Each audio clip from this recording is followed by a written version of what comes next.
नमस्कार दोस्तों, मैं लेकर आया हूँ आपके लिए अर्थ, धर्म, काम, शब्द, स्पर्श, रूप, रस, गंध, मान। सबसे पहला है इसमें अर्थ। अर्थ, धन को अर्थ कहते हैं। वह धन दो तरह का होता है, स्ववार और जगम।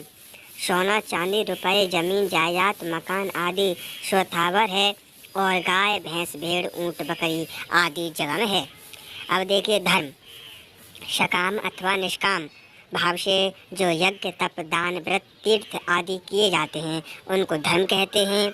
और अब देखिए काम, संसारिक सुख भोगने को काम कहते हैं। वह सुख भोगे 8 तरह होता है, शब्द, स्पर्श, रूप, रस, गंध, मान, बढ़ाई और आराम।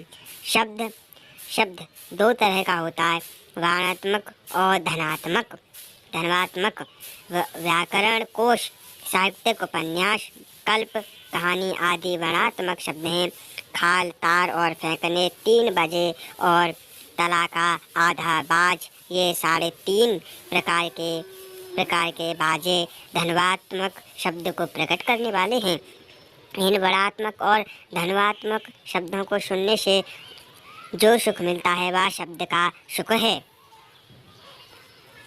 स्पर्श, स्त्री पुत्र मिल आदि साथ मिलने से अथवा ठंडा गरम कोमल आदि से अथवा त्वचा के साथ संयोग होने से जो सुख मिलता है वह स्पर्श सुख है। रूप, नेत्र से खेल, तमाशा, वाइस्पोक, बाजीगिरी, वन, पहाड़, सरोवर, मकान आदि की सुंदरता को देखकर जो सुख होता है वह रूप का सुख होता है।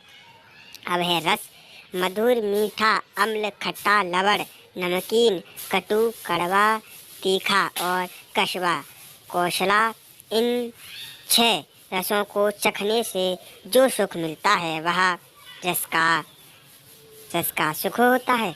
गंध, नाक से अतर, तेल, थेलेल, कल्वेटर, पुष्प आदि सुगंध वाले और लहसुन, प्याज आदि दुर्गंध वाले पदार्थ को सूंघने से जो सुख मिलता है वह गंध का सुख होता है। मन देखिए, अब मन है शरीर का आधार। सत्कार होने से जो सुख होता है वह मन का सुख होता है। बढ़ाई, मन की प्रशंसा, वाह होने से जो सुख होता है वह बढ़ाई का सुख होता है। अब देखते हैं बढ़ाई। मन की प्रशंसा, वाह होने से जो सुख होता है वह बढ़ाई का सुख है। अब आराम, शरीर से परिश्रम ना करने से अर्थात सुखपूर्वक पड़े रहने से जो सुख होता है वह आराम का सुख होता है। आजकल देखा ही होगा सबने, मोक्ष, आत्मरक्षक, तब ज्ञान, कल्याण, उद्धार, मुक्ति, भगवान दर्शन, भगवत प्रेम आदि का नाम मोक्ष है। इन चारों अर्थ, धर्म, काम और मोक्ष में देखा जाए तो अर्थ और धर्म दोनों ही परस्पर एक की वृद्धि करने वाले हैं।